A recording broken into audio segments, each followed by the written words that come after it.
കായലിൻ്റെ നടുവിൽ എത്തിപ്പെടാൻ റോഡൊന്നുമില്ലാത്ത വള്ളത്തിൽ മാത്രം ചെന്നെത്താൻ പറ്റുന്ന ഒരു വീട്ടിൽ പോയി താമസിക്കണം എന്നത് ആലപ്പുഴയെക്കുറിച്ചുള്ള എൻ്റെ ആഗ്രഹങ്ങളിൽ ഒന്നാമത്തേതായിരുന്നു. അത് സാധിച്ചു എന്നല്ല, ഗംഭീരായി. പാട്ടിൽ മാത്രം കേട്ട വരിനെല്ല് കണ്ടു, അതെന്താന്ന് മനസ്സിലായി. ഈ കായലിൻ്റെ നടുവിലെ അവരുടെ അതിജീവനം എങ്ങനെയെന്ന് നേരിട്ട് കണ്ടു. മോട്ടറച്ചനെ പരിചയപ്പെട്ടു, മണിക്കുട്ടന്റെ കഥ കേട്ടു. അഷറഫ് വന്നതുകൊണ്ട് വരാലും കാരിയും ചെമ്മീനും കൂട്ടി ഭക്ഷണം കഴിച്ചു.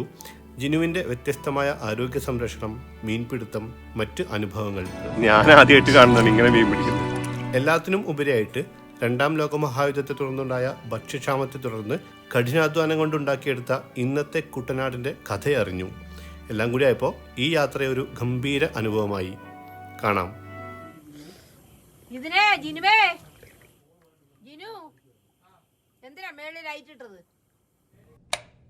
ഹലോ, നമ്മളപ്പോൾ ആലപ്പുഴയിൽ കുട്ടനാട് കാവാലത്ത് തന്നെയാണ് കേട്ടോ.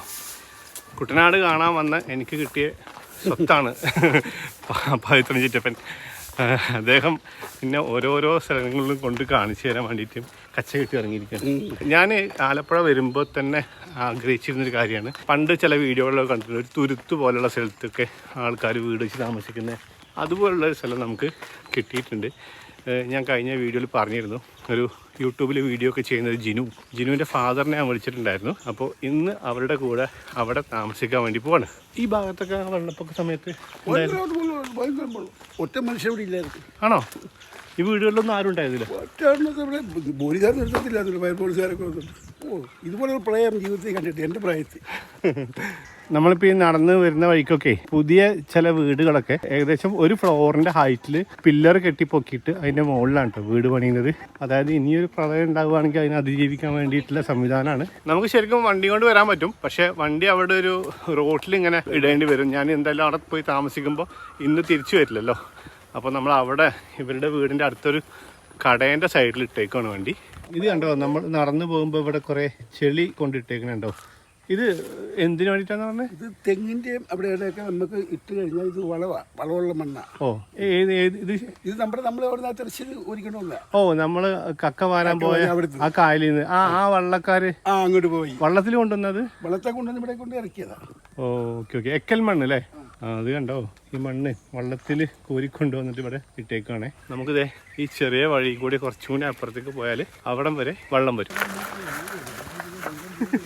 സൈക്കിൾ കൊണ്ട് പോകുന്ന വഴി നോക്കിയേ. അപ്പോൾ നമ്മൾ നേരത്തെ പറഞ്ഞ ജിനുവിൻ്റെ ഫാദർ ജോർജ് ഏട്ടൻ ഇവിടെ എത്തിയിട്ടുണ്ട് കേട്ടോ. നമുക്ക് അദ്ദേഹത്തിൻ്റെ അവിടെ പോകാം. നമസ്കാരം. ഞാൻ പാലക്കാട് നിന്ന്. അഷ്റഫ് പോയേക്കല്ലേ? ജിനു അവിടെ ഉണ്ടല്ലോ അല്ലേ? ആ, ജോർജ് ഏട്ടൻ്റെ വൈഫ് ഇന്നും പോകുന്നുണ്ടോ? പോയിട്ട് വന്നോ? അപ്പോൾ അങ്ങോട്ട് വരില്ല? വരുന്നുണ്ട്. ഓക്കെ, ഒരുമിച്ച് പോകാനാണല്ലേ? അപ്പൊ ശരി. അപ്പൊ നാളെ വരുമ്പോ വിളിച്ചാൽ മതി. ഞാൻ വിളിക്കാം. എപ്പോഴാ വരുന്നത് നോക്കിയിട്ട് ഞാൻ വിളിക്കാം. ഞാൻ വെള്ളം ഒന്ന് തള്ളണം. ഓക്കെ. അപ്പൊ ശരി. Okay, bye. ഇനി ഒറ്റയ്ക്ക് നടന്നു പോകണല്ലേ? ഓക്കെ.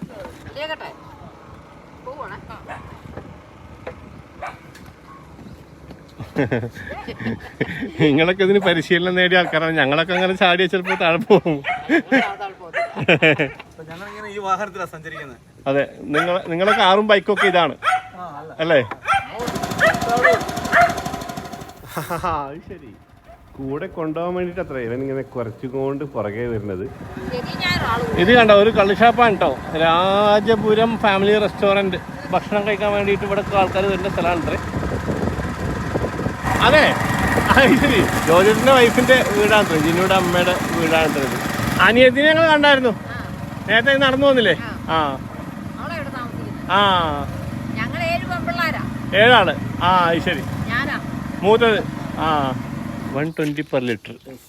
ഓക്കെ, പെട്രോൾ വാങ്ങിക്കാൻ പോവാണ് കേട്ടോ. ഇവിടെ അടുത്ത് പമ്പ് എവിടെ? ശരിക്കും പമ്പ് ഇവിടുന്ന് ഒരു 4 കിലോമീറ്റർ അപ്പുറം. ഓ, അപ്പൊ പിന്നെ ഇതന്നെ ആശ്രയം അല്ലേ? യാത്രയൊക്കെ പോകുമ്പോ അവിടുന്ന് വാങ്ങിക്കൊണ്ട്. ഓ, അങ്ങനെ. ശരിക്കും ഇവർക്കൊരു ഈക്കോ വാനും കൂടി ഉണ്ട് കേട്ടോ. പക്ഷെ അത് ഇങ്ങോട്ട് വരാൻ നിവൃത്തില്ല. ഇവർക്കുള്ള റോഡ് നമ്മളിപ്പോ ഇങ്ങോട്ട് ഈ വള്ളത്തിൽ കയറിയല്ലോ, അവിടം വരെ വന്ന് നിൽക്കുകയാണ് സർക്കാർ പൈസയൊക്കെ അനുവദിച്ചിട്ടിരിക്കുന്നു റോഡിനുള്ള. ഒരാൾ ഒപ്പിടാത്തോണ്ട് അവൻ ഈ സ്റ്റേ കൊടുത്തിട്ടിരിക്കുക. ഓ അത് കാരണം അതുകൊണ്ടാണ് ആ റോഡ് വന്നു കഴിഞ്ഞാൽ പിന്നെ നമ്മളെ വണ്ടി നമ്മളെ വീട്ടിൽ കയറില്ലേ. ഇളയവന്റെ ബൈക്കുണ്ട്, അതും എല്ലാം കളിക്കാം. ഓ ബൈക്കും ഉണ്ട്, അതൊക്കെ അവിടെ വെക്കുന്നത്. ആ ആ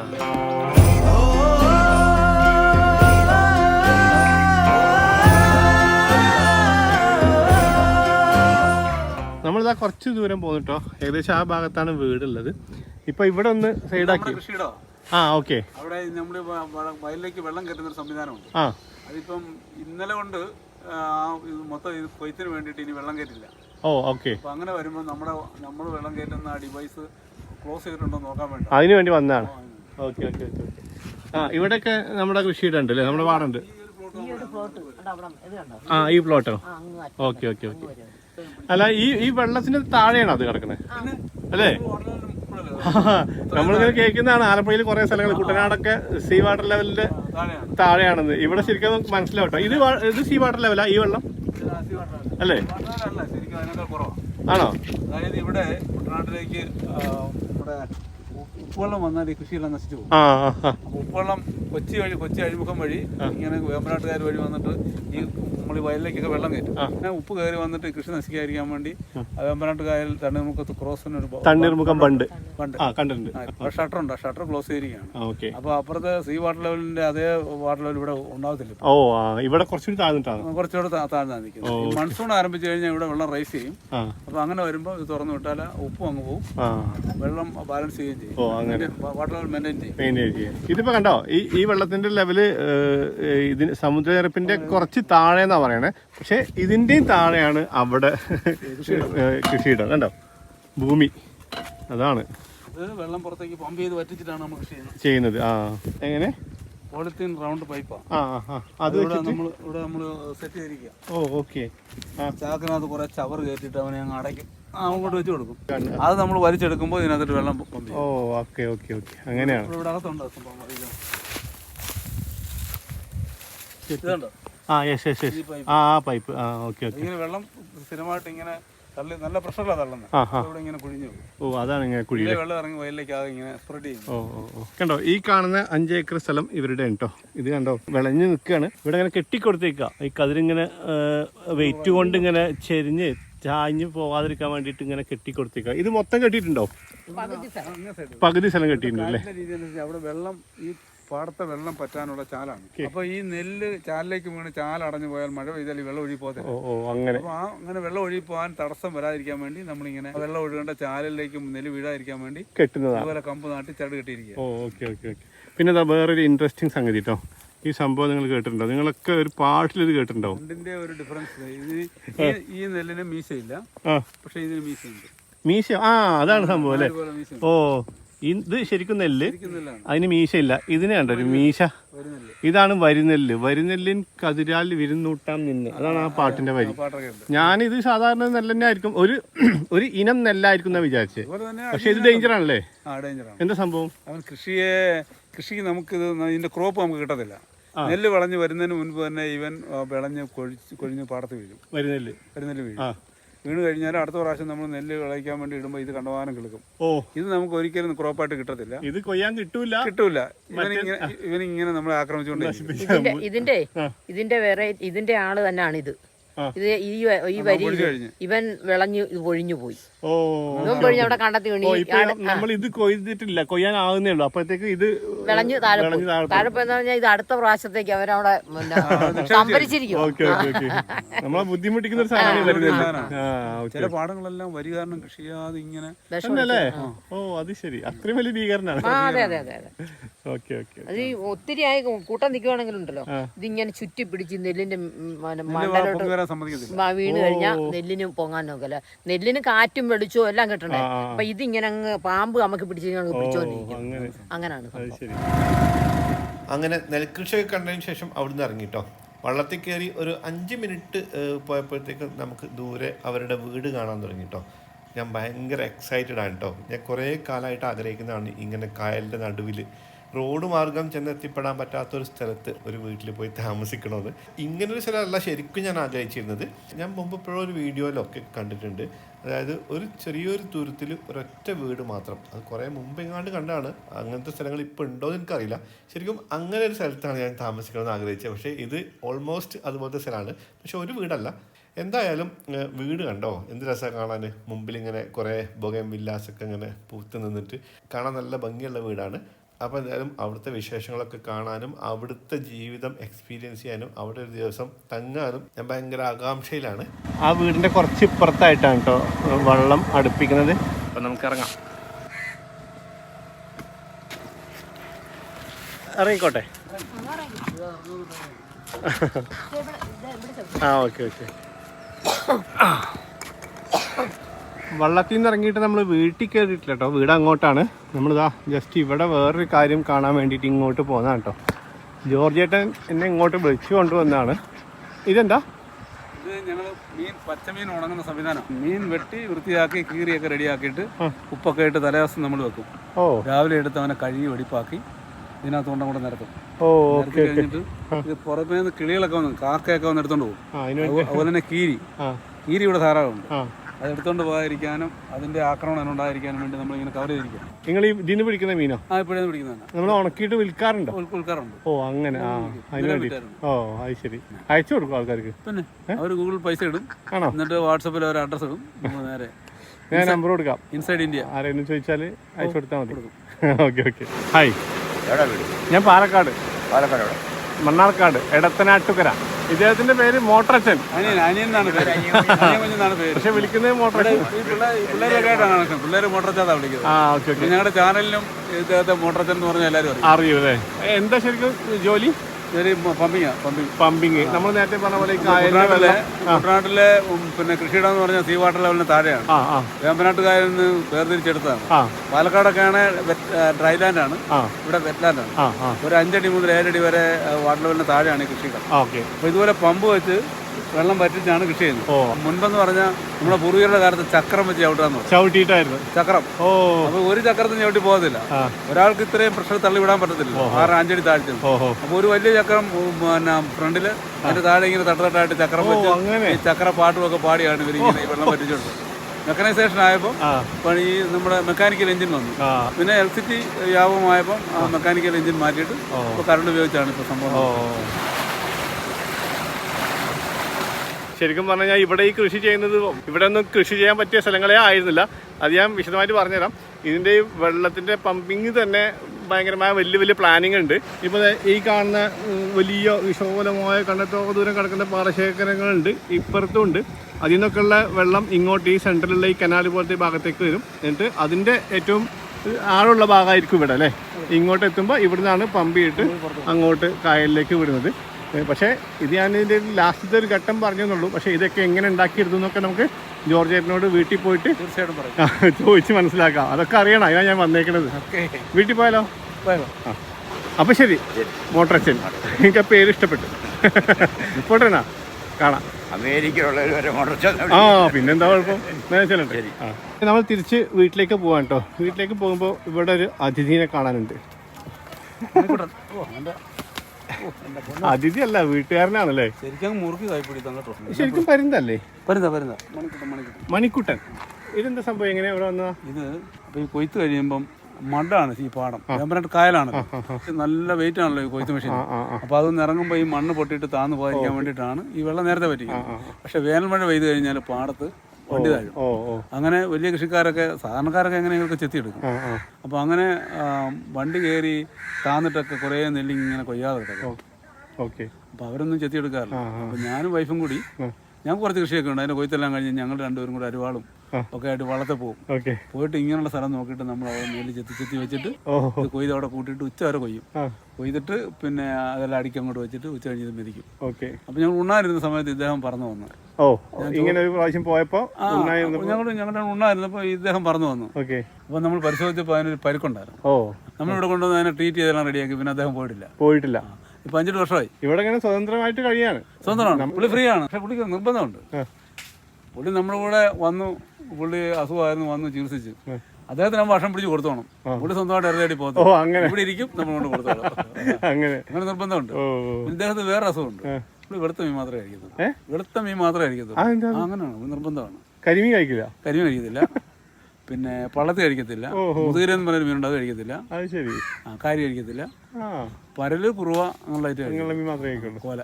പേര് ഉണ്ണിക്കുട്ടൻ. മണിക്കുട്ടൻ. മണിക്കുട്ടൻ. കൊള്ളാം. ഒരു വീഡിയോയില് പുള്ളി മണിക്കുട്ടാന്ന് തുടങ്ങി അവിടെ ഇങ്ങനെ പറന്ന് വന്ന് കയ്യിൽ നിന്ന് മീനെടുത്തോണ്ട് പോകുന്നത്. അത് ശരി. അപ്പോൾ ഇതാ തിരിച്ച് നമ്മൾ വീട്ടിലേക്ക് തന്നെ വന്നു കേട്ടോ. വീട്ടിലേക്കുള്ള വഴിതാ ഇങ്ങനെയും വരാൻ പറ്റും. ഓ ഇവിടെ ഒരാളുണ്ട് കേട്ടോ. ഇതേ ഇങ്ങനെയും വരാം, വെള്ളത്തിൽ നിന്ന് ഇറങ്ങിയിട്ട് ഇതേ ഈ വഴിക്കും ഇങ്ങനെ വരാൻ പറ്റും കേട്ടോ. കണ്ടോ വീടിൻ്റെ ഇതാണ്ടോ സിറ്റ് ഔട്ട് ഇവിടെ ഇങ്ങനെ ഉണ്ട്. സിറ്റ് ഔട്ട് ഇരുന്ന കാണുന്ന കാഴ്ച കേട്ടോ. കണ്ടോ നല്ല അസ്തമയം. ഇതേ നമ്മൾ ഈ സിറ്റ് ഔട്ടിൻ്റെ ഫ്രണ്ടിലുള്ള ഭാഗത്ത് ഇങ്ങനെ ഇരുന്ന കാറ്റൊക്കെ കൊണ്ട് അസ്തമയമൊക്കെ കണ്ടിട്ടിരിക്കാൻ പറ്റും. പക്ഷേ ഇന്ന് അസ്തമയം അത്രയ്ക്ക് കാണാനില്ല. നമ്മളവിടെ ഒരു പമ്പിങ്ങിൻ്റെ കാര്യം പറഞ്ഞില്ലേ, അപ്പോൾ ഏകദേശമൊക്കെ ടെക്നോളജി അന്നത്തെ തന്നെയാണ് കേട്ടോ. അത് വർക്ക് ചെയ്യാൻ ഒരു ഇലക്ട്രിക് മോട്ടോർ വെച്ചു എന്ന് മാത്രമേ ഉള്ളൂ. 50 HP ഒരു മോട്ടറിൽ ഒരു ബെൽറ്റൊക്കെ ഘടിപ്പിച്ചിട്ട് ആ ഒരു സിസ്റ്റം വർക്ക് ചെയ്തിട്ടാണ് കേട്ടോ വെള്ളം ഇങ്ങനെ പമ്പ് ചെയ്തുകൊണ്ടിരിക്കുന്നത്. പെട്ടിയും പറയും എന്നാണ് കേട്ടോ സിസ്റ്റത്തിൻ്റെ പേര്, പെട്ടിയും പറയും. ഒരു പ്രത്യേക തരത്തിലുള്ള വെള്ളം പമ്പ് ചെയ്യുന്ന സിസ്റ്റമാണ്. അവിടെ കായലിലേക്ക് നോക്കി ചുമ്മാ ഇരുന്നപ്പോഴാണ് കേട്ടോ ഒരു മാങ്ങയുടെ കഥ കേട്ടത്. വന്ന് നോക്കുമ്പോൾ ഒരു തോട്ടി പിടിച്ച് ജോർജ് ചേട്ടൻ അങ്ങോട്ട് പോയിട്ടുണ്ട്. മാങ്ങ ഉണ്ടോ? ചെനച്ചതാണല്ലേ? ഓ അതാണ് ഏറ്റവും ടേസ്റ്റുള്ള മാങ്ങ.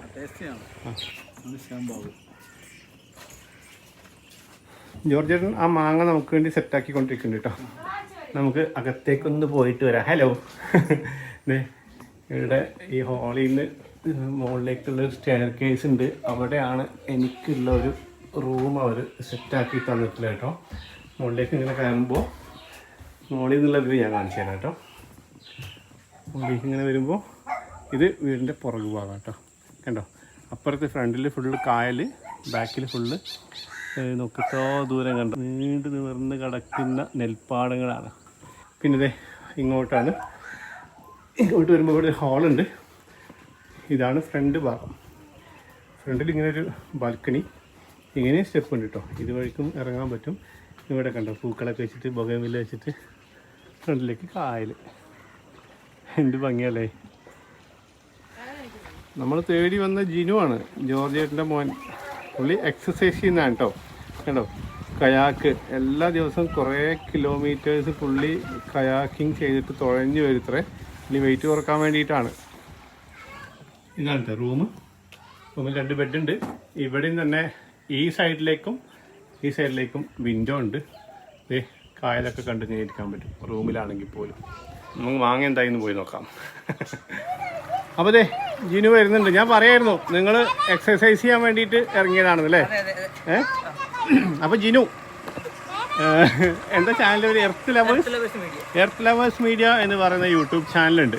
പുള്ളി ഇവിടുത്തെ അവരുടെ ജീവിതവുമായി ബന്ധപ്പെട്ടിട്ടുള്ള ജീവിതത്തിൻ്റെ പരിസരങ്ങളിലുള്ള എല്ലാ സംഭവങ്ങളാണ് വീഡിയോ ചെയ്യുന്നത് അല്ലേ? അടിപൊളിയാണ്. ആ ചാനൽ വഴിയാണ് ഞങ്ങൾ കണക്റ്റ് ആകുന്നത്. നമ്മളിങ്ങനെ ഇത്ര ഗ്യാപ്പ് ഇട്ടിട്ട് പരിചയപ്പെടേണ്ട ഒരു അവസ്ഥയിൽ പോയി. അല്ല പറയും എക്സസൈസ് ആണ്. ഓ സ്കൂളിൽ കുട്ടികൾക്ക് അത്ലറ്റിക്സിന്റെ ട്രെയിനിങ് കൊടുക്കുന്നുണ്ട്. അപ്പോൾ അപ്പൊ ഞാൻ വിചാരിച്ചു വണ്ണം കുറച്ചേക്കാൻ 35 ദിവസം കൊണ്ട് 9 കിലോ കട്ട് ചെയ്ത്. 35 ദിവസം കൊണ്ട് 9 കിലോ കട്ട് ചെയ്ത്. ഈ കയാക്കിംഗ് ചെയ്തിട്ടാ? കയാക്കും ഡയറ്റ് രണ്ടും ഉണ്ട്. വേറെ എക്സസൈസ് ഇല്ല? വേറെ എക്സസൈസ് എന്ന് വെച്ചാൽ ഒരു 4 ദിവസം കൂടുമ്പോൾ ലോവർ ബോഡിക്ക് സ്കോട്ട് ചെയ്യും. ഓക്കെ. പിന്നെ അന്ന് സ്ട്രെങ്ത് വർക്കൗട്ട് ചെയ്യും. അത് മാത്രം ചെയ്തിട്ട് 9 കിലോ കട്ട് ചെയ്തു. 9 കിലോ കുറച്ച്. 11 കിലോമീറ്റർ തുഴയുമായിരുന്നു ഒരു ദിവസം. 11 kilometre side one side. 5.5 kilometre one side. Oh okay. ഇപ്പൊ എത്ര തുഴഞ്ഞു? ഇപ്പൊ ഞാനേ ഇന്ന് സത്യത്തിൽ പറഞ്ഞാൽ നമ്മുടെ വർക്കൗട്ട് ഏകദേശം ആയിട്ടുണ്ട്. അതായത് വീട്ടിലേക്ക് മണ്ണ് കല്ല് മറ്റു സാധനങ്ങളൊക്കെ. ഓ അതുകൊണ്ട് അത്യാവശ്യമായി. എന്നാലും ഒന്ന് കേറിയിട്ട് അപ്പൊ ഞാൻ കുറച്ച് ഒരു ഫിഷ് ട്രാപ്പ് ഉണ്ടാക്കി. അത് കഴിഞ്ഞിട്ട് കുളിക്കുന്നതിന് മുമ്പ് കുറച്ച് ടൈം കിട്ടുമല്ലോ. ഓ എന്നാലും ഒന്ന് കറങ്ങി ചെയ്തിട്ട് പോകാന്ന് വിചാരിച്ചു. ഓക്കെ. അപ്പൊ കഴിഞ്ഞോ അതോ? ഇല്ലില്ല, ഞാൻ ജസ്റ്റ് എന്നാ പോയിട്ട് വന്നോ, ബാക്കി നമുക്ക് വന്നിട്ട് സംസാരിക്കാം. അച്ഛനുമായിട്ട് സംബന്ധിക്കാം. ആയിക്കോട്ടെ പോയിട്ടോ. ശരി. വേറെ ജിമ്മിലൊന്നും പോകേണ്ട ആവശ്യമില്ല, വീടിന്റെ തൊട്ടുള്ള കായലിലേക്ക് ഇറങ്ങിയിട്ടേ കയാക്ക് എടുത്തിട്ട് ഒറ്റ പോക്കാണ്.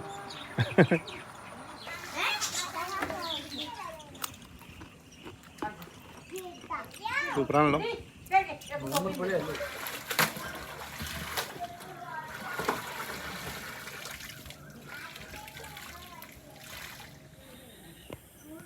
അപ്പോൾ കുറേ സമയം ജോർജ് ചേട്ടനോടൊക്കെ സംസാരിച്ചിട്ട് അവിടെ ഇരുന്നിട്ടോ, ഞാൻ ഷൂട്ട് ചെയ്തിട്ടില്ല. അപ്പോൾ ഞാൻ അവിടെ ഇരിക്കുമ്പോഴാണ് ഇവിടുന്ന് സൗണ്ട് കേട്ടോ. ഇത് കടവാണല്ലേ? സ്വന്തം കടവാണ്. ഇവിടുത്തെ ആൾക്കാർക്കൊക്കെ ഓരോരുത്തർക്കും സ്വന്തമായിട്ട് കടവുണ്ട്. അപ്പോൾ അമ്മ ഇവിടെ മീൻ വെട്ടുന്നതാണ്. രാത്രി മീനാണോ? രാത്രി മീനാ. ഇതെന്ത് മീനാ? ഇത് ഈ മീനിന്റെ പേര് കാരി എന്ന് പറയും. കാരി. കാരി ഇവിടെ നമ്മളിപ്പോ കറുത്തായിരുന്നത്, അതെല്ലാം പൊളിച്ചതിന്റെ വയറെല്ലാം വൃത്തിയാക്കി. ഇനിയിപ്പോ ഇവിടെ ഇതെന്താ ചെയ്യാൻ പോകുന്നത്? ഇത് നമ്മള് വറക്കാൻ പോവാ. പൊരിക്കാം. നിങ്ങൾ പൊരിക്കുക, ഞങ്ങൾ അപ്പൊ ഇത് സ്ഥിരമായിട്ട് മീൻ വെട്ടുന്നൊക്കെ ഇവിടെ തന്നെയാണ്? അതൊക്കെ ഇവിടെ തന്നെ. അലക്കലും കുളിക്കലും ഒക്കെ അതിന് ഞങ്ങളുടെ മൂത്തോര് പറയുന്നൊരു രീതിയുണ്ട്, ഒഴുക്ക് നീറ്റിൽ അഴുക്കില്ല. അതുകൊണ്ട് അതിനകത്ത് വലിയ അഴുക്കൊന്നുമില്ല. ഞങ്ങൾ കുളിക്കുന്നത് ഇതുപോലെ, മീൻ കഴുകുന്നത്, തുണി വാഷ് ചെയ്യുന്നത് ഇതെല്ലാം ഈ വെള്ളത്തിലാണ്. ഞങ്ങൾ കുടിക്കുന്ന വെള്ളം മാത്രം ഫിൽറ്റർ ചെയ്ത് തരുന്നുണ്ട്. അതുകൂടാതെ ചില പിള്ളേരൊക്കെ കിഴക്കൂന്ന് കല്ലിനടന്ന് വെള്ളം എടുക്കും. അത് ഈ ഇതുപോലുള്ള ജാറിനകത്തൊക്കെ ചെന്ന് അവിടുന്ന് മേടിച്ച് വള്ളത്തെ കയറ്റി ഇവിടെ കൊണ്ടുവന്നിട്ട് വേറെ ജാറിലോട്ട് പകർത്തി എടുക്കും. ഞങ്ങൾക്ക് ഒരു കഴിഞ്ഞ ആഴ്ച വരെ നമ്മുടെ കഴിഞ്ഞ പ്രാവശ്യത്തെ മഴയുടെ വെള്ളം ഉണ്ടായിരുന്നു, ശേഖരിച്ച് വെച്ചിട്ടുണ്ടായിരുന്നു. അതിപ്പോ തീർന്നിട്ട് ഒരാഴ്ചയായിരുന്നു. അത് കഴിഞ്ഞ് ഞങ്ങൾ 2 ജാറ് വെള്ളം പോയി വാങ്ങി. ഇനിയിപ്പോ കുറച്ചുകൂടി ആകുമ്പോഴത്തേക്കും മഴ വരും അല്ലേ? ഞാന് പണ്ടൊരിക്ക ആലപ്പുഴ നിന്ന് കോട്ടയത്തേക്ക് തോന്നുന്നുണ്ട്, ഈ ബോട്ടിൽ ട്രാൻസ്പോർട്ട് ബോട്ട് ഉണ്ടല്ലോ, അതിൽ ട്രാവൽ ചെയ്യുമ്പോ ഇങ്ങനെ ഈ കായലിന്റെ തീരങ്ങളിലുള്ള വീടുകള്, അതുപോലെ ഓരോ വീടുകളുടെയും കടവുകള്, അവിടെ ആൾക്കാർ ഇങ്ങനെ വസ്ത്രങ്ങൾ അലക്കണൊക്കെ കണ്ടപ്പോ ഭയങ്കര കൗതുകത്തോടെ നോക്കി ഇരുന്നിട്ടുണ്ട്. ഇപ്പതാ എനിക്ക് ആ കടവിലിരിക്കാൻ, അതാണ് ഞാൻ പറഞ്ഞു വരുന്നത്. ആ ഒരു സന്തോഷം. ഇത് ഈ മീനിന്റെ പേര് വരാലെന്ന് പറയും. അത് വേറെ മീനാണ്. അത് വേറെ രണ്ടൈറ്റം മീനാണ്. ഇത് വരാല്. നമ്മള് വരാല് എന്നും കറിയാ വെക്കുന്നത്. ഇന്നിപ്പം പേരെന്നാ അഷറഫ് വന്നതുകൊണ്ട് വരാലിനെ ഞങ്ങൾ പൊരിച്ചു കൊടുക്കും. അത് നമ്മള് പിടിച്ചെന്ന് പറയാ, നമ്മള് കൂട് വെച്ച് മീൻ പിടിക്കുന്നു. അങ്ങനെ പോയി അച്ചായൻ പോയി പിടിച്ചോണ്ട് വന്നാണ് അത് ആ വലയെ കെട്ടിയ വീട്ടിരിക്കുന്നത്. ഈ വരാല അതിനകത്ത് കിടക്കുന്നത്. അതെ, ഞാൻ എടുത്ത് നമുക്കിപ്പം വറക്കാൻ വേണ്ടി എടുത്തു തന്നത്. ഇത് നമ്മളിപ്പം ഇവനെ അങ്ങോട്ട് പൊരിച്ച് പാത്രത്തിലോട്ട് വെച്ച് അങ്ങോട്ട് തരും. ഇവിടുന്ന് കോരുന്നു, ഇവിടെ ഇറമ്പിന്ന് കോരുന്നു, അങ്ങോട്ട് ഒഴിക്കുന്നു. അത് ശകലം കഴിയുമ്പോഴൊന്നും കാണില്ല. നമ്മുടെ ഈ മീനിന്റെ പരിപാടി കഴിഞ്ഞു. അമ്മ മീൻ പൊരിക്കാൻ പോയ സമയത്ത് ഞങ്ങൾ വെള്ളം എടുത്തിട്ട് കായലിൻ്റെ നടുവിലേക്ക് പോയിട്ടോ. രാത്രി ഈ വീടിൻ്റെ വ്യൂ ഒന്ന് കാണാൻ വേണ്ടിയിട്ടായിരുന്നു. ഇതാണ് രാത്രിയിൽ ഈ വീടിൻ്റെ ഒരു ഭംഗി. നല്ല രസമല്ലേ, നല്ല കളർഫുള്ളായിട്ട്. അപ്പോൾ കുറച്ച് നേരം കായലിൽ ഇങ്ങനെ ചിലവഴിച്ചിട്ട് തിരിച്ച് വീട്ടിലെത്തി. അപ്പോഴത്തേക്കും ഫുഡ് റെഡി ആയിരുന്നു. ചോറ് ഇത് കാരിയും വരാലും വറുത്തതാണ്. ഇത് വേമ്പനാട്ട് കായലിലെ ചെമ്മീൻ ഫ്രൈ ചെയ്തതാണ്. പിന്നെ ഇത് മാങ്ങാച്ചാറാണ്. ഇത് ഈ നാടൻ ചെമ്മീൻ തന്നെ വേമ്പനാട്ട് കായലിലെ സെയിം ചെമ്മീൻ ചാറ് വെച്ചതാണ്. പിന്നെ പപ്പടമുണ്ട്. അപ്പൊ ഞാന് ചോറിട്ട് ഞാനേ ജിനുവിനെയാണ് ഞാൻ ആദ്യം കോണ്ടാക്ട് കിട്ടിയത് എനിക്ക്. അപ്പൊ ജിനുവിനോട് സംസാരിച്ചിട്ട് എനിക്ക് എന്താണ് വേണ്ടതെന്ന് ഞാൻ ജിനുവിനോട് പറഞ്ഞപ്പോ ജിനുവിനടുത്ത് ആദ്യം പറഞ്ഞത് ഇതിന് പറ്റിയ ഒരാളുണ്ട്, അച്ഛനാണെന്ന്. അച്ഛനാണ് എന്റെ ആവശ്യത്തിന് ഏറ്റവും ബെസ്റ്റ് എന്ന് ജിനുവിന്റെ അടുത്ത് പറഞ്ഞു. അച്ഛനെ ആദ്യമായിട്ട് വിളിച്ചിട്ട് 2 മിനിറ്റ് സംസാരിച്ചപ്പോ തന്നെ ആ കാര്യം എനിക്ക് ക്ലിയർ ആയിട്ട് മനസ്സിലാവുകയും ചെയ്തു. ഈ കുട്ടനാട് വന്നിട്ട് ഈ ഒരു വിശേഷങ്ങളൊക്കെ പറയാതെ ഞാൻ പോയി കഴിഞ്ഞാൽ പിന്നെ ഞാനൊരു യാത്രികനാന്ന് പറയുന്നതിൽ അർത്ഥമൊന്നുമില്ല. ഇവിടെ നമ്മളിപ്പോൾ ഈ ഇരിക്കുന്ന സ്ഥലം അടക്കം ഇവിടെ നെൽകൃഷി ചെയ്യുന്ന ആയിരക്കണക്കിന് ഏക്കർ സ്ഥലങ്ങളൊക്കെ മുമ്പ് ഈ വേമ്പനാട്ട് കായൽ തന്നെയായിരുന്നു. വേമ്പനാട്ട് കായലിന്റെ നടുക്കായിരിക്കുന്നത്. പിന്നീട് കൃഷി ചെയ്യാൻ വേണ്ടിയിട്ട് കുറേ മനുഷ്യർ എഫേർട്ട് എടുത്തിട്ട് കൃഷി യോഗ്യമാക്കി എടുത്തതാണ് ഈ സ്ഥലങ്ങളൊക്കെ എന്ന് പറഞ്ഞു കഴിഞ്ഞാൽ ആദ്യമായിട്ട് കേൾക്കുന്നവരാണെങ്കിൽ നിങ്ങൾ വിശ്വസിക്കുമോ? അത് വിശ്വസിക്കാതെ വേറെ നിവൃത്തിയില്ല. അപ്പൊ ഈ കാണുന്ന പാടശേഖരങ്ങളാകെ നമ്മുടെ ബാക്കി കിടക്കുന്ന 1350 ഏക്കറാ, അത്ര 2400 ഏക്കറാ. ഇതെല്ലാം മനുഷ്യൻ ചക്രം ചവിട്ടി പറ്റിച്ചിട്ട് അവിടെ വിത്തെറിഞ്ഞ് അത് കരുവായിക്ക് കൊയ്ത് ഈ 2400 ഏക്കറിന്റെ നടുക്ക് നിന്ന് തലയെ ചുമന്ന് അരി കൊണ്ടുവന്നിട്ട് കാലിന് മെതിച്ചതാണെന്ന് ഇന്നത്തെ തലമുറയോട് പറഞ്ഞ അവർ നമ്മളെ കല്ല് എന്ന് പറഞ്ഞവരാണ്. അതുപോലെ അപ്പൊ എന്താ സംഭവിച്ചു കഴിഞ്ഞാല് എനിക്ക് ആ കഥ കേൾക്കണം. അതായത് 2ാം ലോക മഹായുദ്ധ സമയത്തുണ്ടായ ഭക്ഷ്യക്ഷാമം മുതൽ ഈ കുട്ടനാട് എന്ന് പറഞ്ഞാൽ അത് 2 രൂപത്തിലുണ്ട്. കുട്ടനാട് നിയോജകമണ്ഡലം എന്ന് പറഞ്ഞാൽ അസംബ്ലി നിയോജകമണ്ഡലം കുട്ടനാടിന്റെ ഒരു ചെറിയ പോർഷൻ മാത്രമാണ്. ഓക്കെ. പക്ഷേ ശരിക്കും ആക്ച്വൽ കുട്ടനാട് 1500 പരം ചതുരശ്ര കിലോമീറ്ററിനകത്ത് വ്യാപിച്ചു കിടക്കുന്ന ആലപ്പുഴ, കോട്ടയം, പത്തനംതിട്ട, എറണാകുളം, പിന്നെ കൊല്ലം അടക്കമുള്ള പ്രദേശങ്ങളിലെ സീ വാട്ടർ ലെവലിന് താഴെ നിന്ന് ഉയർത്തിയെടുത്ത ഒരു പ്രത്യേക പരിസ്ഥിതി ഉൾക്കൊള്ളുന്ന പ്രദേശമാണ് ശരിക്കും കുട്ടനാട്. അതിനകത്ത് ആ ഉയർത്തിയെടുത്താന്നുള്ള സംഗതിയാണ് അതാണ് പ്രധാനം. ഭയങ്കര ഇൻട്രസ്റ്റിംഗ്. ഇപ്പോൾ നമ്മുടെ കിഴക്കൻ മലനിരകളിൽ നിന്നും ആയിരക്കണക്കിന് വർഷങ്ങളിലൂടെ ചെളിയും മണ്ണും എക്കലും എല്ലാം കൂടി ഒഴുകി ഈ വേമ്പനാട്ട് കായലിലേക്ക് അടിഞ്ഞു കൂടിയിട്ട് രൂപപ്പെട്ട കരയുണ്ട്, തുരുത്തുകൾ. തുരുത്തുകൾ, കായലുകൾ, അതിനിടയ്ക്കുള്ള പ്രദേശങ്ങളാകെ തന്നെ ശരിക്കും കുട്ടനാട് മാൻമെയ്ഡാണ്. ഇടനാടുകളിൽ നിന്നും ഈ ആയിരക്കണക്കിന് വർഷങ്ങളിലൂടെ രൂപപ്പെട്ട ഡെൽറ്റയിലേക്ക് ആളുകൾ ഇങ്ങനെ പകർന്ന് താമസിച്ച് അവിടെ ചെറിയ ചെറിയ കൃഷിയിടങ്ങൾ ഉണ്ടാക്കി പോകും. അത് പാടങ്ങളും ജനവാസ കേന്ദ്രങ്ങളുമായിട്ട് മാറുകയാണ്. ഇതിലൊന്നും പെടാതെ വേമ്പനാട്ട് കായലിൻ്റെ കുറേ ഭാഗം, അവിടെയെല്ലാം വേമ്പനാട്ട് കായലിൽ പെടുന്ന ഭാഗങ്ങളാണ്. വേമ്പനാട്ട് കായലിൽ ഇപ്പോൾ വിവക്ഷിക്കുന്ന ആ പ്രദേശത്ത് ഈ രൂപത്തിൽ കൃഷിയിടങ്ങൾ കുത്തിയെടുക്കാനിടയായ ഒരു ലോക സാഹചര്യം രൂപപ്പെട്ടായിരുന്നു. 2ാം ലോക മഹായുദ്ധത്തിൽ ലോകത്താകമാനം ഭയങ്കര ക്ഷാമമാണ്, ഭക്ഷ്യക്ഷാമം. എൻ്റെ പൂർവികരൊക്കെ പറഞ്ഞു കേട്ടിട്ടുള്ളത് ആ ഭക്ഷ്യക്ഷാമത്തെ അതിജീവിക്കുന്നതിന് മുതിരയും കടലയും കപ്പയും ഒക്കെ കഴിച്ചിട്ടുണ്ട്. അതിൽ അരി കഴിക്കുന്ന പറഞ്ഞാൽ അരി ഇങ്ങനെ കിഴികെട്ടി പിന്നെ വേവിച്ചിട്ട് അതിന് കഞ്ഞിവെള്ളം കുടിച്ച് ജീവിച്ചെന്നാണ്. നമ്മുടെ തിരുവിതാംകൂറിലും അത് ബാധിച്ചിട്ടുണ്ട്. തിരുവിതാംകൂറിലെ നമുക്ക് ഭരണകർത്താക്കള് പ്രത്യേകിച്ച് ചിത്രയിരുന്നാണ് മുൻകൈയെടുത്ത് പ്രജാസഭ വിളിച്ചു ചേർത്തിട്ട് നമ്മുടെ കായൽ നിലങ്ങൾ കുത്തിയെടുക്കാൻ വേണ്ടി തീരുമാനിച്ചു. കായൽ നിലം എന്ന് പറഞ്ഞാൽ വേമ്പനാട്ട് കായൽ. വേമ്പനാട്ട് കായലിനെ നെൽകൃഷി ചെയ്യാൻ വേണ്ടി ഉപയോഗിക്കാവുന്ന തരത്തിലാക്കി എടുക്കാം. അപ്പൊ രാജാവിന്റെ ഉത്തരവിന്റെ അടിസ്ഥാനത്തിൽ വ്യക്തികളും ഗ്രൂപ്പുകളും ചേർന്നിട്ട് ഇങ്ങനെ പാടശേഖരങ്ങൾ കുത്തിയെടുക്കാൻ വേണ്ടി സർവേ ചെയ്ത് കൊടുത്തു. അത് അവര് ഇങ്ങനെ മുളയും തെങ്ങും ഒക്കെ മുറിച്ചു കൊണ്ട് വന്നിട്ട് ഇങ്ങനെ ഒരു 2 മീറ്റർ വീതിക്ക് 3 മീറ്റർ വീതിക്ക് ഇങ്ങനെ അത് അടിച്ച് അതിനകത്ത് മുള ചതച്ച് ചെറ്റ മതിൽ പോലെ വെച്ചിട്ട് അതിനകത്തേക്ക് ചെളി കുത്തി ഇറക്കി ബണ്ട് പിടിച്ച് ഇങ്ങനെ ചെയ്യുന്നത്. അതായത് കുത്തിയെടുക്കാന്ന് പറയുമ്പോ ഞാൻ മനസ്സിലാക്കിയത് പറയട്ടെ. അതായത് കായലിന്റെ ഒരു ഭാഗം 4 ഭാഗത്തും ബണ്ട് കെട്ടിയിട്ട് തിരിച്ചിട്ട് അതിനകത്തേക്ക് വരുന്ന പോകുന്ന വെള്ളത്തിന് കൺട്രോൾ ചെയ്യാനുള്ള സിസ്റ്റം ഉണ്ടാക്കുക. എന്നിട്ട് അവിടെ കൃഷി ചെയ്യുക. അതായത് കായലിനെ നെൽകൃഷി ചെയ്യാൻ വേണ്ടിട്ട് രൂപപ്പെടുത്തിയെടുക്കുക. കുത്തിയെടുക്കണം. സീ വാട്ടർ ലെവലിന് താഴെയാണ് ഈ സംഭവം നടക്കുന്നത്. അത് സീ വാട്ടർ ലെവലിന് മുകളിൽ ബണ്ട് പിടിച്ച് ചെയ്യുകയാണ്. ആദ്യഘട്ടങ്ങളിൽ ഇങ്ങനെ ചക്രം എന്ന് പറയും, ചക്രം വെച്ച് ചവിട്ടിയാ പറ്റിച്ചോണ്ടിരിക്കും. ഒരു പാടശേഖരം പറ്റണമെങ്കിൽ അവര് ഒരാളെ ചവിട്ടിയാൽ പറ്റത്തില്ല. 24 ചക്രം, 8 ചക്രം, 14 ചക്രം ഇങ്ങനെയുണ്ട്. അതിന്റെ ഒരു യൂണിറ്റ് അനുസരിച്ച് ഒരു റേഷ്യോ അനുസരിച്ചുണ്ട്. അത് താഴെ നിന്നുള്ളൊരു ചക്രം അടിച്ച് മേലോട്ട് കൊടുക്കും. അതങ്ങനെ കൊടുത്തിട്ട് ലാസ്റ്റ് ചക്രം അടിച്ച് പുറത്ത് കളയും. ഇത്രയും വെള്ളം അങ്ങനെ നിരവധി ചക്രങ്ങളാണ് വെക്കുന്നത്. നിരവധി ചക്ര സ്ഥാനങ്ങളുണ്ട്. അപ്പൊ അങ്ങനെ ചെയ്യുമ്പം ഈ പാടശേഖരം മൊത്തമായി കൃഷി ചെയ്യല്ല. ഈ 1350 ഏക്കർ 5 പോർഷനായിട്ടാണ്. അപ്പൊ ഒന്ന് നടക്കുമ്പോൾ ഇതിനെല്ലാം മാൻ പവർ വേണമല്ലോ. ഒരു പോർഷൻ കൃഷി ചെയ്യുമ്പോൾ അപ്പുറം കൃഷിയില്ല. ഇപ്പൊ മൊത്തം ഒറ്റയടി കൃഷിയുണ്ട്. ഒരു വർഷം തന്നെ 2 പ്രാവശ്യം കൃഷി ചെയ്യുന്ന സ്ഥലങ്ങളുണ്ട്. അങ്ങനെ ലോകത്തിന്റെ ക്ഷാമം മാറ്റാൻ വേണ്ടി ഉത്തരവിട്ടതിന്റെ അടിസ്ഥാനത്തിൽ ഈ കുട്ടനാട്ടിലെ കായൽ നിലങ്ങളിൽ സെപ്പറേറ്റ് ചെയ്തെടുത്തതാണ് വേമ്പനാട്ടിലെ ഈ കായലിലെ നെൽകൃഷി ചെയ്യുന്ന കായൽ നിലങ്ങൾ. അങ്ങനെ ചെയ്തതിനകത്ത് നമ്മുടെ മുരിക്കന്റെ പ്രസക്തി, മുരിക്കന്റെ പങ്കാണ് ഏറ്റവും പ്രധാനം. ആ ഒരു പേര് കായൽ രാജാവ് മുരിക്കൻ എന്ന് പറയുന്ന ഒരാളുണ്ട്. അദ്ദേഹത്തിന് കായൽ രാജാവ് എന്നൊരു പദവി തന്നെ കിട്ടിയിട്ടുണ്ട്, ഒഫീഷ്യലി കിട്ടിയിട്ടുണ്ട്. അദ്ദേഹം ഈ കായൽ കുത്തിയെടുത്തതിനകത്ത് വലിയ റോളിലൊരു മനുഷ്യനാണ് അല്ലെ. ഞങ്ങളിപ്പോ ഇരിക്കുന്ന വേമ്പനാട്ട് കായലിൽ നിന്ന് വേർതിരിച്ചിട്ട് രാജരാമപുരം കായലിലായിരിക്കുന്നത്. അതിന്റെ രാജപുരം അതിന്റെ പുറംപണ്ടിലാണ് ഞങ്ങൾ താമസം. അത് എന്ന് പറഞ്ഞാൽ നമ്മുടെ സർദാർ കൈമ ഇന്ത്യൻ ഭരണഘടനയുടെ വൈസ് ചെയർമാനായിട്ടിരുന്ന ഭരണഘടനാ കമ്മിറ്റിയുടെ വൈസ് ചെയർമാനായിട്ടിരുന്നിട്ടുള്ള ഇന്ത്യൻ നാട്ടുരാജ്യങ്ങളെ കൂട്ടിയോജിപ്പിക്കുന്നതിനകത്ത് പ്രധാന പങ്ക് വഹിച്ചിട്ടുള്ള സർദാർ കെ മണിക്കർ എന്ന് പറയും. അദ്ദേഹം ചൈനയിലെ അംബാസഡർ ആയിട്ടുണ്ട്, ഇന്ത്യൻ അംബാസഡർ.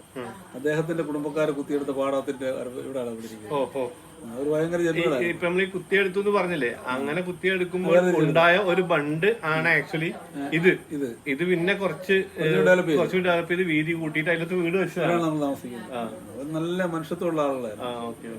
ഞങ്ങളുടെ അച്ഛനൊക്കെ അവരുടെ കുടുംബത്തിലെ ജോലിക്കാരാണ്. അതിനകത്തൊരു വൈരുദ്ധ്യനാണ് അതിനകത്തൊരു വൈരുദ്ധ്യമുണ്ട്. മുരിക്കൻ വലിയ കായലപ്പോൾ അദ്ദേഹം തനിച്ച് 3 കായൽ കുത്തിയെടുത്തു. QST കായൽ, റാണി ചിത്തിര മാർത്താണ്ഡ. ഇങ്ങനെ പതിച്ചു കൊടുത്ത കായലിന് രാജാവിന്റെ ഒക്കെ പേര് തന്നെ ആയിട്ട് ചിത്ര തിരുനാൾ, ചിത്രയുടെ പേരിലാണ് ചിത്ര തിരുനാൾ, അതാണ് ചിത്രക്കായല്. റാണി ലക്ഷ്മിഭായിയുടെ പേരിലാണ്, മാർത്താണ്ഡ മഹാരാജാവിന്റെ പേരിലാണ്. ഇത് എത്ര ഏരിയ ഉണ്ടാവും? എല്ലാം 600 ഏക്കറാണ്. 1800 ഏക്കർ. അത് തന്നെ 1800 ഏക്കർ അദ്ദേഹം മുരിക്കൻ സ്വന്തം റിസ്കിൽ, സ്വന്തം മീൻസ് മുരിക്കൻ മുൻകൈ എടുത്തിട്ട് മുരിക്കൻ സർക്കാർ പതിച്ചു കൊടുത്ത പ്രദേശത്ത് മുരിക്കൻ ഇതിന്റെ കുറെ എക്സ്പീരിയൻസ്ഡ് ആയിട്ടുള്ള ഞങ്ങളുടെ ഫോർഫാദേഴ്സ്, ഞാൻ പറഞ്ഞില്ലേ, ഈ മലവെള്ളപ്പാച്ചിലാണെങ്കിലും ഭയങ്കര തിരമാലകൾ വന്നാലും അതിനെല്ലാം അതിജീവിക്കത്തക്ക ടെക്നോളജി, ഈ മലവെള്ളത്തെയും ഈ ഭീമാകാരങ്ങളായ തിരകളെയും ഇച്ഛാശക്തി കൊണ്ടും അവരുടെ ബുദ്ധിശക്തി കൊണ്ടും തടഞ്ഞു നിർത്താൻ പറ്റുന്ന ഞങ്ങളുടെ ഫോർഫാദേഴ്സ് ആണ് സത്യത്തിൽ ഇതെല്ലാം ചെയ്തു വെച്ചത്. നമ്മളിപ്പോ ഞാൻ കുത്തിയെടുത്തു സിമ്പിളായി പറയുമ്പോൾ ഒരു കാര്യം മനസ്സിലാക്കണം. ഇന്ന് ഞാൻ കണ്ടു കേട്ടോ, ഇന്ന് ഞാൻ നിങ്ങൾക്ക് കാണിച്ചു തരും ചെയ്തു. ഒരു സ്ഥലത്ത് കുറച്ച് ചെളി കൊണ്ടിട്ടത് ഇങ്ങനെ ഈ മുള കൊണ്ടും മരക്കൊമ്പ് കൊണ്ടും ഒക്കെ ഇങ്ങനെ ബണ്ടിന് സൈഡ് വാള് കെട്ടിയതിന് ശേഷം അതിന്റെ ഉള്ളിൽ ചെളി നിറക്കണമെങ്കിൽ ഈ വള്ളത്തിൽ പോയിട്ട് വെള്ളത്തിൽ മുങ്ങിയിട്ട് ഈ ചെളി കുത്തിയെടുക്കണം അല്ലേ? ഈ ചെളി കോരി എടുത്തിട്ട് വള്ളത്തിൽ നിറച്ചിട്ട് അത് കൊണ്ടുവന്നിട്ട് വേണം ഈ ബണ്ട് ഉണ്ടാക്കാൻ. എന്തുമാത്രം മാൻ പവറും എഫേർട്ടും വേണ്ടി വന്നിട്ടുണ്ടാവുന്ന ആലോചിച്ച് നോക്കി. ഇവിടെ 10,000 കണക്കിന് ഏക്കർ ഈ നെൽകൃഷിക്ക് അനുയോജ്യമായ രീതിയിൽ ഈ മണ്ണിനെ മാറ്റിയെടുത്തപ്പോ അന്ന് ഈ വേമ്പനാട്ട് കായലിൽ മറ്റേ തണുപ്പം ബണ്ടില്ല, ഇല്ല, ഉപ്പുള്ള നേരം കയറി പോകും. അപ്പൊ നെല്ലൊരു തരം വിളവ് ആകുന്ന പരുവത്തിന് ഉപ്പ് വരത്തുള്ളൂ. അപ്പൊ അത്രയും കാലം കൂട്ടി ഇന്നത്തെക്കാൾ മുന്നേ കൂട്ടി വിതയ്ക്കും. കാര്യം ഉപ്പുവെള്ളം വരുന്ന കൃഷി നശികമാകുന്നതിന് മുൻപ് കൃഷി ഒരു പാകത്തിൽ എത്തിക്കുന്നതിന് വേണ്ടിയുള്ള തരത്തിൽ മുൻകൂട്ടി കൃഷി തുടങ്ങും. അതിന് പറ്റിയ രീതിയിൽ ആ പാടത്തിന്റെ ഇൻഫ്രാസ്ട്രക്ചർ അദ്ദേഹം വികസിപ്പിച്ചെടുത്തിട്ടുണ്ട്. ആ കല്ലുകെട്ടൊക്കെ കൊണ്ട് ഒരു ഇത്രയും വീതിയാണ്. അദ്ദേഹത്തിന്റെ സ്വന്തം അന്ന് സർക്കാർ എയ്ഡൊന്നും ഇല്ലാതെ ചെയ്തതാണ്. ഈ മുരിക്കൻ എന്ന് പറയുന്ന ആളുടെ പേര് ശരിക്കും മുരിക്കൻ തന്നെയാണ്. മുരിക്കൻ തൊമ്മൻ ജോസഫ് എന്നാണ് അദ്ദേഹത്തിന്റെ പേര്. മുരിക്കൻ തൊമ്മൻ ജോസഫ്. അദ്ദേഹം നാട്ടുകാരനാണ്. പിന്നെ നമ്മുടെ ഇവിടെ പിന്നെ 4-ാം വാർഡ് അദ്ദേഹത്തിന്റെ വീട്. വീടൊക്കെ ഇപ്പോഴുണ്ട്? ആ വീടൊക്കെ ഉണ്ട്, വലിയ വീടൊക്കെയാ. അവരെ മക്കളൊക്കെ മൂത്ത ഒരാൾ നേരെ പുഴയ്ക്കക്കരെ ഈ പഞ്ചായത്തിന്റെ താമസമുണ്ട്. പിന്നെ അവരും ബാക്കി മക്കളൊക്കെ തിരുവനന്തപുരം അവിടെ. ഇവർ രണ്ടുപേരും മരിച്ചത് തിരുവനന്തപുരത്ത് വെച്ചാൽ. സത്യത്തിൽ അദ്ദേഹത്തിനോട് വലിയ സ്മാരകം ഉയർത്തുന്നതാണ്. ഈ 18,000 ഏക്കറിൽ അത് തനിച്ച് പുള്ളിയുടെ സ്വന്തം റിസ്കിലുള്ള 18,000 ഏക്കർ. ഈ തൊട്ടപ്പുറത്തെ കായലിൽ ഒരു 150 ഏക്കർ, അതിനപ്പുറത്തെ കായലിലെ ഒരു 200 ഏക്കർ, അതിന്റെ അപ്പുറത്തെ കായലിൽ 200 ഏക്കർ, അങ്ങനെ എല്ലാ പാടശേഖരത്തിലും അദ്ദേഹത്തിനുണ്ട്. പിന്നെ അങ്ങോട്ട് മാറി പാടത്ത് നിലമുണ്ട്. ഇത് കായൽ നിലങ്ങളായത്. പാടത്ത് നിലമുണ്ട്, എല്ലാം ഉണ്ട്. അങ്ങനെ ഒരുപാട് നിലങ്ങൾ. പുള്ളി പിന്നെ 7 പള്ളി വെച്ചിട്ടുണ്ട്. 7 പള്ളി. ഏഴരപ്പള്ളി എന്ന് പറഞ്ഞാൽ നമ്മൾ ഇവിടുത്തെ പള്ളിയാണ്, ഞങ്ങളുടെ പള്ളി കുറെ കാലം പണിതിട്ട് പൂർത്തിയാതെ പകുതിയാക്കി ഇട്ടിരിക്കുക. അദ്ദേഹം പൂർത്തിയാക്കി 7 പള്ളി മുഴുവനായിട്ട് പണിതു, ഒരു പള്ളി പകുതി പണിതു. അപ്പൊ 7 പള്ളി പുള്ളി സ്വന്തമായിട്ട് പണിതു. നിങ്ങൾക്ക് കൃഷി ഉണ്ട് അവിടെ? ഞാൻ കൃഷി ഇതിനകത്ത് 5 ഏക്കറുണ്ട്. 5 ഏക്കർ മൊത്തം? 5 ഏക്കർ നമുക്ക് 2 ഏക്കറുള്ളൂ സ്വന്തം, ബാക്കി ലീസിനെടുത്താൽ. എല്ലാം കൂടി ആകുമ്പോൾ ഒരു 8-10 ഏക്കർ ഉണ്ട്. 13 ഏക്കറുണ്ട്. 13 ഏക്കർ കൃഷി ചെയ്യുന്നുണ്ട്, നെൽകൃഷി. അപ്പൊ ഞങ്ങളുടെ നാട്ടിലൊന്നും, പാലക്കാട് ഉണ്ടെങ്കിലും എന്റെ നാട്ടിലൊന്നും നെൽകൃഷി ഇല്ല. പക്ഷെ നമ്മൾ പൊതുവെ കേൾക്കുന്നത് നെൽകൃഷി ഭയങ്കര നഷ്ടമാണ് എന്നുള്ളൊരു പല്ലവിയാണ്. അതിനെ കുറിച്ച് എന്താ പറയുന്നത്? ശരിക്കും പറഞ്ഞാൽ നഷ്ടമല്ല, നഷ്ടമാണെന്നുള്ളൊരു പ്രചരണം കഴിഞ്ഞ കാലങ്ങളുണ്ടായിരുന്നു. അതിന്റെ അടിസ്ഥാനം എന്ന് പറഞ്ഞാൽ നാണ്യവിള ഉൽപ്പാദിപ്പിക്കാനുള്ള ഗൂഢമായൊരു പദ്ധതിയുടെ ഭാഗമായി നഷ്ടമാണെന്ന് പ്രചരിപ്പിക്കും. ഇപ്പൊ ഞാനൊക്കെ ഇപ്പൊ ഒരു പിന്നെ 13 ഏക്കർ കൃഷി എന്ന് പറഞ്ഞില്ലേ, ഞാനിപ്പോ കാൽക്കുലേറ്റ് ചെയ്ത് വെച്ചിരിക്കുക എന്നെ കിട്ടുമെന്നുള്ളത്. ആര് വേണേ കേട്ടോട്ടെ. ഇപ്പൊ തന്നെ അറിയാം, എനിക്കറിയാം. ഞാനൊരു 6 ലക്ഷം രൂപ അതിൽ നിന്ന് പ്രതീക്ഷിക്കുന്നുണ്ട്. എനിക്ക് 3 ലക്ഷം രൂപ മുടക്കുന്നുണ്ട്. 3 ലക്ഷം മുടക്കുന്നുണ്ട്. 3 ഇപ്പൊ കൊയ്ത്ത് തുടക്കാകുമ്പം ഒരു 4-4 ലക്ഷം രൂപ മുടക്കും. 6 ലക്ഷം രൂപ പ്രതീക്ഷിക്കുന്നു. 6 ലക്ഷം രൂപ പ്രതീക്ഷിക്കുന്നുണ്ട്. എപ്പോഴും പ്രതീക്ഷിക്കുന്നത് പോലെ ഉണ്ടാവാം. അതൊക്കെ ഉണ്ടാവും. നമുക്ക് കുറെ കാലത്ത് എക്സ്പീരിയൻസ് കിട്ടും. പിന്നെ ലാഭകരമാണല്ലോ. 13 ഏക്കർ ലീസിന് പാട്ടത്തിന് എടുത്ത് ചെയ്യുന്ന എന്റെ അവസ്ഥ ഞാൻ പറഞ്ഞു. അപ്പൊ സ്വന്തം നിലം ചെയ്യുന്നവന് ഇവിടെ നമ്മുടെ ഏറ്റവും കൂടുതൽ പാട്ടം കൊടുക്കേണ്ടത് നമ്മളിപ്പോ ഈ ഇരിക്കുന്ന ഈ പാടശേഖരത്താണ്. 35,000 രൂപ മിനിമം പാട്ടമാണ്. ഒരു ഏക്കർ കൃഷി ചെയ്യുന്നതിന് 35,000 രൂപ ജന്മി കൊടുക്കണം. ഒരേക്കർക്ക് 37 ആ, ഒരു ഏക്കർക്ക്. ഓ അപ്പൊ സ്വന്തം നിലാണെങ്കിൽ ഇതും കൂടി നമുക്ക് കിട്ടി. ആ 30,000 കൂടെ 35,000 കൂടി ഇവന് കിട്ടിയില്ലേ ഒരേക്കറില്. ഒരേക്കറില്. അതായത് വർഷങ്ങളായിട്ട് നെൽകൃഷി ചെയ്തുകൊണ്ടിരിക്കുന്ന ആള് സ്വന്തം അനുഭവത്തിൽ നിന്ന് പറയാൻ കേട്ടോ, നെൽകൃഷി നഷ്ടമല്ലാന്ന്. 75 മുതൽ ഞാൻ കൃഷി. ഓ 50 കൊല്ലായോ? 75 കൃഷിയുണ്ട്. 75 മുതൽ കൃഷിയുണ്ട്. 75 കൃഷി എന്ന് പറഞ്ഞാൽ ഞങ്ങൾ വില കൊടുത്ത് വാങ്ങിയതല്ല. ഈ ഗവൺമെന്റ് ഇവിടെ ഒരു പൊളിറ്റിക്കൽ സംഭവമാണല്ലോ. അപ്പൊ കൃഷിഭൂമി കർഷകന് കൊടുക്കാന്നുള്ള മുദ്രാവാക്യം ഉയർത്തിയതല്ലാതെ വാട്ടവും പാരം നിർത്തണം എന്ന് പറഞ്ഞാൽ അതെല്ലാം നിർത്തിക്കാൻ പറ്റുന്ന ശക്തിയുള്ള രാഷ്ട്രീയ പ്രസ്ഥാനം ഇവിടെ വന്നായിരുന്നു. അപ്പൊ അധികമുള്ള ഭൂമി എടുത്ത് വിതരണം ചെയ്ത് അപ്പൊ ഞങ്ങൾക്ക് കിട്ടിയ ഒരു ഏക്കർ. മറ്റൊന്ന് ഞാൻ പറഞ്ഞില്ലേ, ഇത് സർദാർ കേമണിക്കരുടെയൊക്കെ ഭൂമിയാണ്. മുരിക്കൻ വലിയ ആളാണ്, ഒത്തിരി ഭൂമി ഉണ്ടെങ്കിലും അദ്ദേഹത്തിന്റെ കൂടെ ജോലി എടുത്ത് ഒരാൾക്കും ഒരു പറഞ്ഞാലും കൊടുത്തില്ല. കൊടുത്തില്ല. പക്ഷെ ഈ ചാലക്കാരുടെ അവർ കുത്തിയ അവരുടെ പണിക്കുന്ന എല്ലാവർക്കും ഓരോ ഏക്കർ കൊടുത്തു. എന്റെ അച്ഛനും കൊടുത്തു ഒരു ഏക്കർ. അപ്പൊ അങ്ങനെ ഈ 2 ഏക്കർ ഞങ്ങൾ 75 മുതൽ കൃഷി ചെയ്യുന്നുണ്ട്. അപ്പൊ നമുക്കത് ചെയ്യാൻ പറ്റും. നിങ്ങൾ ഇവിടെ വരുന്ന ഞങ്ങൾ 1991 മാർച്ച് 15 ഇങ്ങോട്ട് താമസം മാറി. ഇവിടെ താമസം മാറി. ഇവിടെ ഓല മേഞ്ഞ പലക തറച്ച തെങ്ങിന്റെ തൂണിട്ട 2 മുറിയും ഒരു ചെറിയ ഗെറ്റൗട്ടും സിറ്റൗട്ടും അടുക്കളയുള്ള ഒരു വീടായിരുന്നു. ഭയങ്കര ഭംഗിയായിരുന്നു. എന്റെ സൗന്ദര്യം പറയാൻ പറ്റത്തില്ല. ഈ വീട് ഭംഗിയൊന്നുമില്ല. ഒരു വലിയ നൊസ്റ്റാൾജിക് ഫീലിംഗ് ആണ്. എന്തൊക്കെയായാലും ഞാൻ ഇങ്ങോട്ട് വരുമ്പോ ഇപ്പൊ നിങ്ങൾ കണ്ടതാണ്, ഇങ്ങോട്ട് റോഡില്ല. ഇങ്ങോട്ട് വള്ളത്തിൽ കയറിയിട്ട് വേണം വരാന്. ഇങ്ങോട്ട് റോഡ് അവിടെ പാതി വഴിയിൽ ഇങ്ങനെ നിൽക്കുകയാണ്. അപ്പോൾ ഞാൻ ജോതോട് ചോദിച്ചു, ഇവിടെ താമസിക്കുമ്പോൾ എന്താണ് നിങ്ങൾക്കൊരു ബുദ്ധിമുട്ടായിട്ട് തോന്നിയിട്ടുള്ളതെന്ന്. ഞാൻ പ്രതീക്ഷിക്കുന്ന മറുപടി, ഇങ്ങോട്ട് റോഡില്ല, വണ്ടീന്റെ ബുദ്ധിമുട്ട്, പുറത്തേക്ക് പോകാനുള്ള ബുദ്ധിമുട്ട് എന്നാണ്. അദ്ദേഹം പറഞ്ഞത് ഇവരെല്ലാരും കൂടി ഒരുമിച്ച് പറഞ്ഞത് ഒരു ബുദ്ധിമുട്ടില്ല എന്നാണ്. കാരണം ഇത് ഇവർക്ക് ഓൾറെഡി യൂസ്ഡ് ആണ്, ഇതിന് ഇവര് ഓക്കെയാണ്. സ്വന്തമായിട്ട് വെള്ളം ഉണ്ടെങ്കിൽ അത്രയും നല്ലത്. എല്ലാവരും കാലത്ത് ഞങ്ങൾ വല്ല ബുദ്ധിമുട്ടില്ല. അപ്പറയുള്ളവർക്ക് വെള്ളം ഉണ്ട്, ഞങ്ങൾ അത് ചോദിക്കും. അവര് നമ്മളുമായിട്ട് ഒരു കമ്മ്യൂണിക്കേഷൻ അനുസരിച്ച് തരുകയെന്ന് പറയാൻ പറ്റത്തില്ല, പറയത്തില്ല. തട്ടുകയെന്ന് നല്ല പറയത്തില്ല, എന്നാൽ അവരുടെ ഒരു ബുദ്ധിമുട്ടുണ്ട്. അത് കഴിഞ്ഞ് പിന്നെ നമ്മൾ വെള്ളം മേടിച്ചു. പിന്നെ ഇപ്പം നമുക്ക് ആ സൈസ് 3 വെള്ളമുണ്ട്. അതുകൂടാതെ 2 മെക്കനൈസ്ഡ് ബോട്ടുണ്ട്. ഇപ്പൊ അഭിഷേക് ഇവിടുന്ന് അങ്ങോട്ട് ചെന്ന് കഴിഞ്ഞാൽ നമുക്ക് വണ്ടിയുണ്ട്. ഇവിടുന്ന് അങ്ങോട്ട് ഒരു 1 കിലോമീറ്റർ ഓടി കഴിഞ്ഞാൽ റോഡുള്ളടത്തായി. അവിടെ ചെന്ന് നമുക്ക് വണ്ടിയുണ്ട്, കയറി അവിടെ വെള്ളം പോവാം.